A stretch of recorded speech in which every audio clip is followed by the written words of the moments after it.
പിറന്നാൾ ആഘോഷങ്ങൾ ഒഴിവാക്കി ആക്സ് തൃപ്രയാർ ബ്രാഞ്ചിന് കൈത്താങ്ങായി ഭദ്ര മാടക്കായി. ആക്സ് തൃപ്പയാർ ബ്രാഞ്ചിന്റെ മംഗളദിനോപഹാര പദ്ധതിയിലേക്ക് ഭദ്ര മാടക്കായി പിറന്നാൾ ആഘോഷങ്ങൾ മാറ്റിവെച്ച് ധനസഹായം കൈമാറി. ഭദ്ര മാടക്കായിക്ക് എല്ലാവിധ അഭിനന്ദനങ്ങളും ഹൃദയം നിറഞ്ഞ ജന്മദിനാശംസകളും നേർന്നുകൊള്ളുന്നുവെന്നും ആഘോഷങ്ങൾക്ക് പണം ചെലവഴിക്കുന്നതിനു പകരം നാടിന് തണലായി നിൽക്കുന്ന ആംബുലൻസ് പൊതുജന സേവന പ്രസ്ഥാനമായ ആക്സിനെ പിന്തുണയ്ക്കാൻ കാണിച്ച ഈ വലിയ മനസ്സ് മറ്റുള്ളവർക്കും വലിയൊരു പ്രചോദനമാണെന്നും ബ്രാഞ്ച് പ്രസിഡന്റ് പി വിനു ധനസഹായം ഏറ്റുവാങ്ങിയതിലൂടെ അറിയിച്ചു. ബ്രാഞ്ച് സെക്രട്ടറി സന്തോഷ് മാടക്കായി, കുടുംബാംഗങ്ങൾ, ആക്സ് ഭാരവാഹികളായ അഭയ് തൃപ്പയാർ, സജീഷ് എം എസ്, സുവിന്ദ് കുന്തറ, പൊന്നൻ തൃപ്പയാർ എന്നിവർ പങ്കെടുത്തു.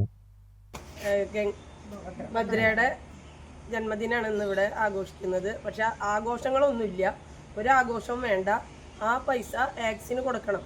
അത് ഏറ്റവും വലിയൊരു മഹത്തായൊരു കർമ്മം തന്നെയാണ്. എന്താണെന്ന് വെച്ചാൽ ആഘോഷങ്ങൾ മാറ്റി വെച്ചുകൊണ്ട് ആ പൈസ ഇത്രയും നല്ലൊരു പ്രവർത്തനമായ ആക്സിന് ആ പൈസ ദാനം ചെയ്യാന്ന് പറഞ്ഞാൽ അത് ഏറ്റവും മഹത്തരമായ ഒരു പുണ്യകരമായ ഒരു പ്രവൃത്തിയാണ്. കഴിഞ്ഞ വർഷവും ഇതുപോലെ തന്നെ നമ്മളിവിടെ കൂടിയിരുന്നു. അപ്പോൾ അന്നും ഈ ബർത്ത്ഡേക്ക് ഈ പൈസ നമ്മൾക്ക് തരിക തന്നെയാണ് ചെയ്തിട്ടുള്ളത്. ആക്സ് എന്ന് പറഞ്ഞാൽ നമ്മളൊക്കെ എല്ലാവർക്കും അറിയാം, ഇതുപോലെ പലരുടെയും നല്ല മനസ്സിലുള്ള പലരുടെയും സഹായം കൊണ്ട് തന്നെയാണ് നമ്മൾ ആക്സ് നടന്നു പോകുന്നത്. ആക്സിൻ്റെ ഓരോ പ്രവർത്തനങ്ങളും നമ്മൾ നിഷ്കാമ കർമ്മമാണ് ആക്സ് ഉദ്ദേശിക്കുന്നത്. അതിൽ ഇതുപോലെയുള്ള നല്ല മനസ്സുള്ളവരെ സഹായം നമ്മളെ ഏറെ സന്തോഷിപ്പിക്കുന്ന ഒരു കാര്യമാണ്. എന്തായാലും ഭദ്രയ്ക്ക് ഇനിയും നല്ല ഉയരങ്ങളിൽ എത്തിയിട്ട് ജോലി സമ്പാദിച്ചിട്ട് ആക്സിന് നല്ലൊരു സഹായം ചെയ്യാനായിട്ട് അവൾക്ക് കഴിയട്ടെ. ദൈവം എല്ലാ അർത്ഥത്തിലും അവളെ സഹായിക്കട്ടെ എന്ന് പറഞ്ഞുകൊണ്ട്